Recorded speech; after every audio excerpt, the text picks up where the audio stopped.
আপনারা দেখছেন আদর্শ তিতুমির পত্রিকার সঙ্গে রয়েছে আমি ধৃতরাষ্ট্র। আজকে আপনাদেরকে দেখাবো যে আমরা বারবার তো বলি যে দেখবেন কখনো কখনো কোনো পুলিশের ভূমিকায় সেই পুলিশ অফিসার বা সেই পুলিশ যে জেলায় বা যে থানায় বা যে কমিশনারেটে থাকে তার এমন এমন কাজ সেই পুলিশের থানা সেই পুলিশ কমিশনারেটের মুখ উজ্জ্বল করে তোলে।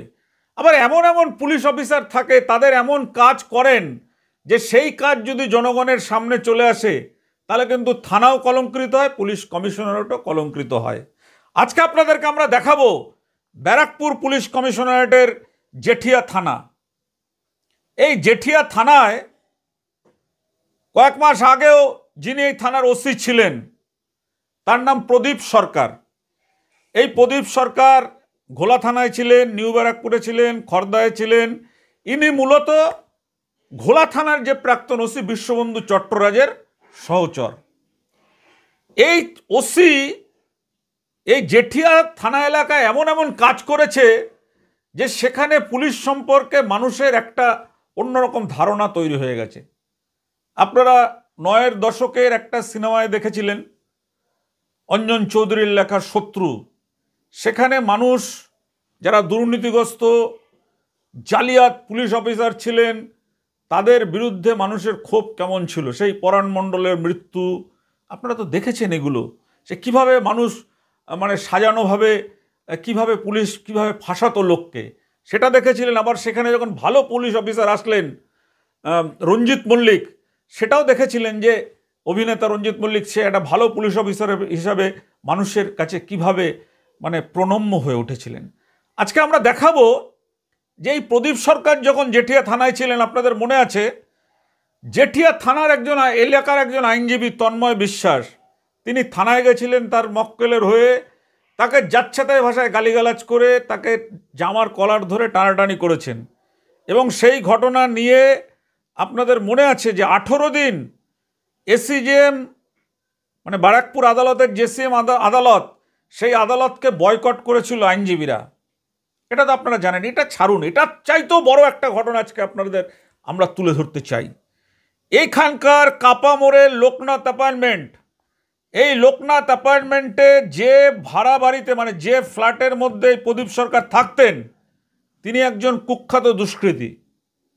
সন্দেশখালীর সেই আপনার সন্দেশখালী এক দস্যুর নাম উঠেছিল, সেই দস্যুর সাগরেদ সেই বাড়িতে বিনা টাকায় ভাড়া থাকতেন। প্রমাণ দেখান, আমরা প্রমাণ দেখাচ্ছি যে বিনা টাকায় তিনি থাকতেন। এবং সেখানে এই পুলিশ অফিসারের মদতপুষ্ট সেই বাড়িওয়ালা সেখানকার এক দরিদ্র একটি ছেলেকে ডেকে নিয়ে এসে সেই লোকনাথ অ্যাপার্টমেন্টে আরও তার সহকারীদের নিয়ে পিটিয়ে খুন করেছিলেন, মনে আছে? এবং সেই খুনের সময় কিন্তু সেই ফ্ল্যাটে এই ওসি যে প্রদীপ সরকার এখন ইন্সপেক্টর রয়েছেন তিনি সেই সময় সেই ফ্ল্যাটে ছিলেন। এবং যখন এই খুনের ঘটনা জানাজানি হয়ে যায় তখন রাতারাতি কিন্তু ব্যারাকপুর যিনি ডিসির রয়েছেন সেই ডিসির মানে একেবারে ডিসি খুব তড়িঘড়ি অ্যাকশান নিয়ে এই প্রদীপ সরকারকে রাতারাতি ওই ফ্ল্যাটের মাল সরিয়ে ফেলতে বলেন এবং প্রদীপ সরকার সরিয়েও ফেলে। আমরা দায়িত্ব নিয়ে খবর বলছি, চ্যালেঞ্জ নিয়ে পুলিশ তদন্ত করে দেখুক যেটা সত্যি কি মিথ্যা। রাতারাতি সেখান থেকে সেই আবাসনে যেখানে থাকতেন লোকনাথ অ্যাপার্টমেন্ট কাপামোড়ে বিনা টাকায় পুলিশ অফিসার হয়ে ভয় দেখিয়ে চমকে সেই যে খুনের যে মূল আসামি মাস্টার মাইন্ড তার বাড়িতে থাকতেন। এবং এই প্রদীপ সরকারের জোরে প্রদীপ সরকারের সাহসেই কিন্তু এই লোকটি একটি বাচ্চা ছেলেকে পিটিয়ে খুন করেছিলেন। এইভাবে কিন্তু একের পর এক এইরকম অপকর্ম করে জেঠিয়া থানাটাকে একেবারে কলঙ্কিত করে তুলেছিলেন। এরপর যখন জেঠিয়া থানা থেকে তাকে ট্রান্সফার করে দেওয়া হলো কৃষ্ণনগর পুলিশ জেলাতে, উনি ওখান থেকে চলে যাওয়ার পরে ওখানে আসলেন তরুণ সাব ইন্সপেক্টর উত্তম সরকার। এবং এই উত্তম সরকার এসে যখন থানায় বসলেন, এখন ওই থানার মধ্যে 2-4 জন প্রদীপ সরকারের লোকজন আছে বলে আমাদের কাছে খবর। সেই উত্তম সরকার বসার পরে তার কিন্তু কালঘাম ছুটে যাচ্ছে। এই থানা সম্পর্কে মানুষের যে ধারণা তৈরি হয়েছিল যে পুলিশ মানেই বোধহয় সাধারণ মানুষের উপর অত্যাচার করে বিত্তশালী প্রভাবশালীদের সঙ্গে হাত মিলিয়ে বিত্তশালী প্রভাবশালীদের মদত যোগায়, সেই জিনিসটাকে ভাঙতে গিয়ে এখানে কিন্তু এখানকার যিনি উত্তম সরকার এসেছেন তাকে কিন্তু লাগাতার নিরন্তরভাবে কাজ করতে হচ্ছে বা কাজ করে চলেছেন। আজকের আমরা যেটা দেখাতে চাই যে ওটা তো আমরা বললাম প্রদীপ সরকার, দেখুন উত্তম সরকার তিনি কি করলেন। একটি লোকের 10 লক্ষ টাকা সাইবার ফ্রড হয় না, সাইবার ফ্রডে 10 লক্ষ টাকা একজনের খোয়া যায়। স্বাভাবিকভাবে সেই গরিব মানুষটি অনেক কষ্ট করে বিভিন্ন রকমভাবে তার এই টাকাটা জমানো ছিল। যখন সে সাইবার প্রতারণার শিকার হয়ে পুরো ভেঙে পড়েন, ভেঙে পড়ার পরে ইনি তখন জেঠিয়া থানায় যান। জেঠিয়া থানার ওসি উত্তম সরকার তিনি কিন্তু পুরো ঘটনাটিকে তদন্ত করেন, সেখানকার সাইবার ক্রাইমের যারা অফিসার রয়েছে তাদেরকে নিয়ে, এবং সেই 10 লক্ষ টাকা উদ্ধার করেন। উদ্ধার করে তারপর যে গরিব মানুষটির 10 লক্ষ টাকা খোয়া গেছিল তাকে একেবারে 10 লক্ষ টাকা চেক তুলে দিলেন। দেখুন।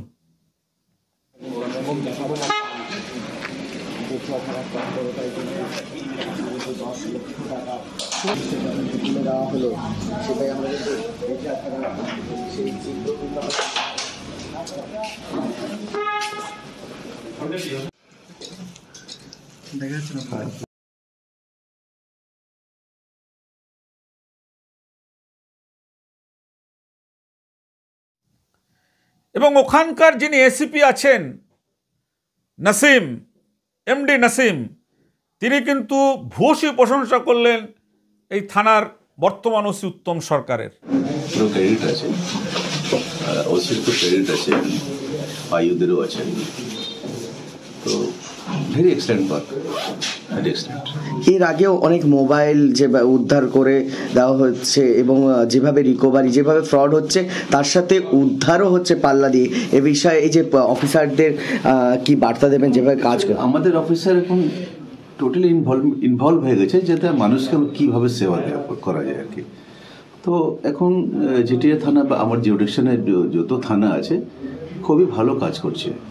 ওয়ান অফ দেম আপনি এক্সাম্পল দেখছেন যেটি excellent work done by the OC and his team. Thank you, thank you. Logo ছাড়া যাচ্ছে, ওটা লোগো দিয়ে লোগো দিয়ে তুই তুলছিস। আজকে আপনার কত লক্ষ টাকা ফিরে পেলেন? আমি পেয়েছি 10 লাখ। আপনার নাম? প্রভাকর শর্মা। আপনার বাড়ি? আমার চাকলা মাঠে থাকি। কোন থানার আন্ডারে? জেঠিয়া। কিভাবে এটা হয়েছিল? আপনার টাকাটা ফ্রড হয়েছিল? হ্যাঁ, ইনস্টিটিউশন হয়েছিল। শর্টে বলুন। শর্টে বলতে গেলে মানে শেয়ার ট্রেডিংয়ে হেল্প করে বলে ইনস্টিটিউশনাল অ্যাকাউন্টে টাকা, ওদের প্ল্যাটফর্মে আমার টাকা ইনভেস্ট করিয়েছিল। তারপরে টাকাগুলো আস্তে আস্তে মানে বাড়িয়ে ওটাকে ব্লক করে দিয়েছিল টাকাটা, মানে ওইখান থেকে আর টাকা তুলতে দিচ্ছিল না। মোট কত টাকা ফ্রড হয়েছিল? আমার ইনভেস্ট করেছিলাম অ্যারাউন্ড 22 লাখ, তার মধ্যে আমি 10 লাখ রিটার্ন পেয়েছি। কবে রিটার্ন পেলেন? টাকাটা রিটার্ন পেয়েছি আমি জুলাই মাসে। আচ্ছা, ঘটনাটা ঘটেছিল অ্যারাউন্ড এপ্রিল টু মে মাসের মধ্যে। মানে আজকে তো চেক তুলে দেওয়া হলো আপনাদের, এসিপি সাহেব আর বড়বাবু চেক তুলে দিলেন। তো আপনি জেঠিয়া থানাকে কি ধন্যবাদ জানাবেন? হ্যাঁ, ওনারা অনেক হেল্প করলেন আমাকে এই মানে কন্ডিশন সিচুয়েশন থেকে বার হতে। যা টাকা আমার হারিয়ে গেছিলো অনেক হেল্প করলেন, আমার থ্যাঙ্কস জানাচ্ছি। থ্যাংক। আপনি যে এই ঘটনা থেকে কি শিক্ষা নিলেন? আমি তো পাবলিককে বলবো যে মানে এই লোভে না ফেসে যে মানে এগুলোতে কখনো না যেতে, মানে সাইবার ক্রাইম রুখতে লোভে পা না দিতে, তাই তো? হ্যাঁ, মানে এইসব জিনিসে নাই যেতে। আপনি কি করেন? আমি কাজ করি। কি কাজ করেন? আমি প্রাইভেট ফার্মে কাজ করি। আর ট্রেডিং করেন? না, জাস্ট এমনি শেয়ার ট্রেডিং আছে। প্রশাসনের এই ভূমিকা নিয়ে কি বলবেন? এত সুন্দর ভূমিকা নিয়ে কি বলবেন? আমি বলবো খুবই তাড়াতাড়ি ওনারা আমার হেল্প করেছেন আর খুব অ্যাক্টিভলি এটাকে মানে কেসটাকে মানে করে আমাকে হেল্প করেছেন। আপনার নামটা আরেকবার বলুন। প্রভাকর শর্মা।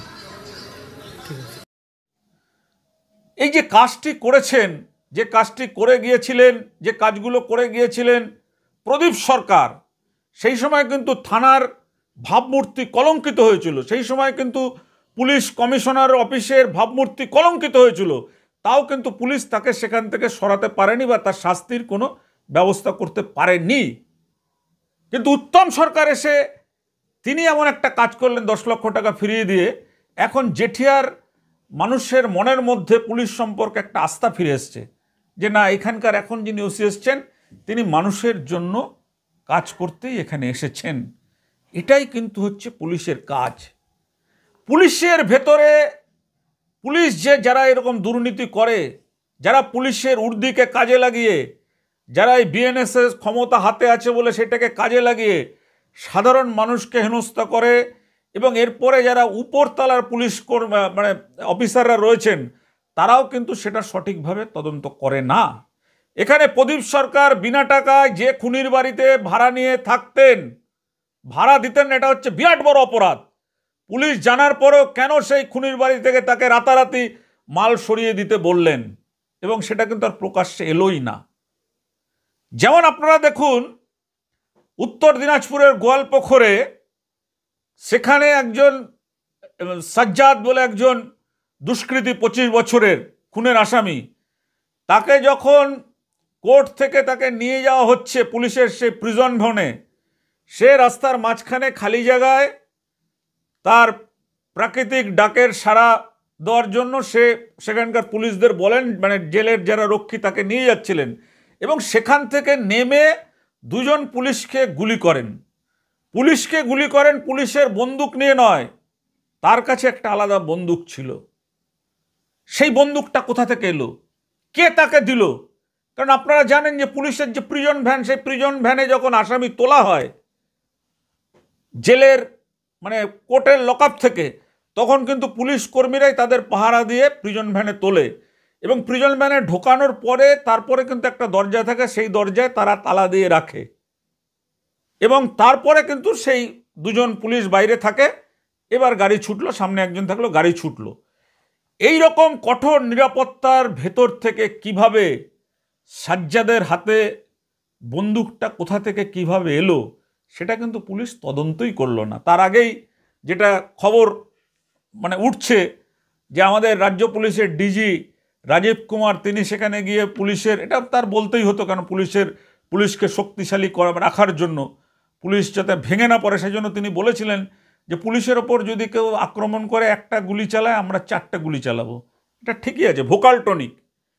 কিন্তু এই সাজ্জাদকে এনকাউন্টার না করে সাজ্জাদের কাছ থেকে যদি এটা জানা হতো যে কে তাকে, কোন পুলিশ কর্মী, পুলিশের মদত ছাড়া কোনোভাবেই এই সাজ্জাদের কাছে বন্দুক পৌঁছানো সম্ভব ছিল না। সেটা কিন্তু পুলিশ আর খুঁজে বার করলেন না। কাকের মাংস কাক খায় না। যদি খুঁজে বার করতেন তাহলে কিন্তু আরো বেশি বড় কাজ হতো। বেশি বড় কাজ কি হতো, ভবিষ্যতে কিন্তু আর কেউ এইরকমভাবে কোনো পুলিশ কর্মীরা তারা কিন্তু বন্দুক, মানে এই যে দুষ্কৃতীর হাতে বন্দুকটা এলো কীভাবে, কারণ সে তো পুলিশ পহরায় রয়েছে।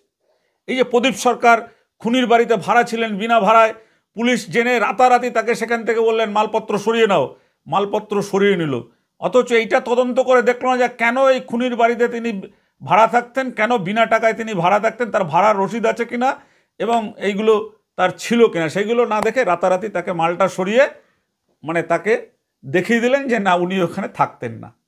কি দরকার এই সমস্ত কাজ করা? এই সমস্ত কাজ করার ফলেই কিন্তু আমাদের পুলিশের যারা অপরাধ করে, পুলিশের যারা মানুষের সেবা করে না, পুলিশ মন্ত্রীর কথা যারা শোনে না, পুলিশ কমিশনারের কথা যারা শোনে না, যারা নিজেদের ব্যাংক ব্যালেন্স বাড়ানোর জন্য যা খুশি তাই করেন, সেগুলো কিন্তু কোনোদিন বন্ধ হবে না।